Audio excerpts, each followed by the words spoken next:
Now, CFC Stanbic has issued a profit warning. The company seems to have begun to lose its synergies after the merger. The stock price then was about 100 shillings, closed the day at 41 shillings and 50 cents. What do you make out of CFC Stanbic? What's happening? Because if you look at the individual businesses within the group, they are performing quite well. The profit warning came as a bit of a shocker to all of us in the industry, but nonetheless it's not that shocking. It's a shocker, but nonetheless we expected this. They drew the profit warning from the troubled NSE index. That was sometime last year. We have the international recession, which saw most of the banks suffer greatly. And CFC say they'll have reduced profits by 25%, which by standards is a large percentage considering most of the banks that have announced so far have announced double-digit growth, save a few like NIC and maybe Equity.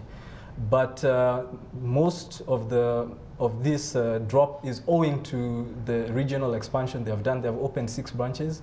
They have been spending a lot in expansion infrastructure, but that should not worry the shareholder.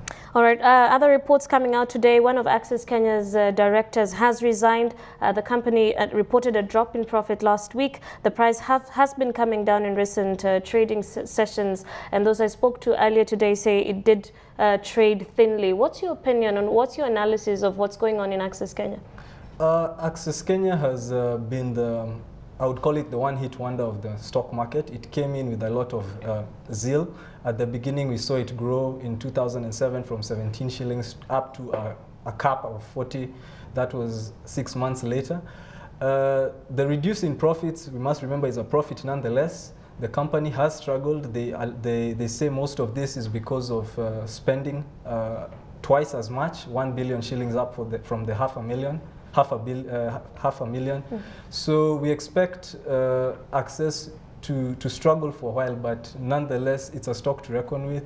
The company is also facing stiff competition from Swift Global, UUNet and others like Kenya Data Networks, which offer the lease lines. So I think it's about time they think of that. The resignation not so much affects the company as such. All right, let's turn our attention to the central bank. It has been making some strategic moves, cut the CBR rate by 25 basis points, and the government now also plans to borrow an additional 15 billion shillings from the domestic market. Central bank says this will hardly affect the interest rates. Do you agree with that opinion? Well, I do agree to begin with. It will hardly affect, but what we must remember is the country is at a point whereby access to loans, access to credit is suffering greatly because of the high rates the central banks are having. I mean the commercial banks. Yeah. So the central banks' bid to lower the rates is kind of to tantalize the commercial banks. But in the past we have seen these banks not following suit. So it's really a 50-50. Let's look at another stock, that's Kenya Airways. The particular stock price has risen by 40%, over 40% in the last 1 month alone. Renaissance Capital has named it as a value leader.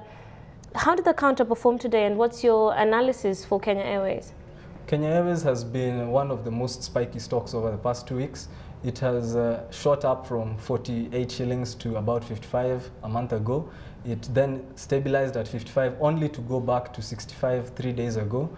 There's actually no particular reason the stock should be going up because their year ends in March. We expect their results in about 3 months.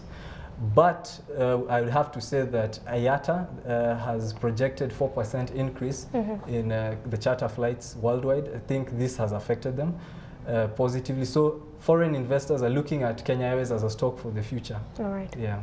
Thank you.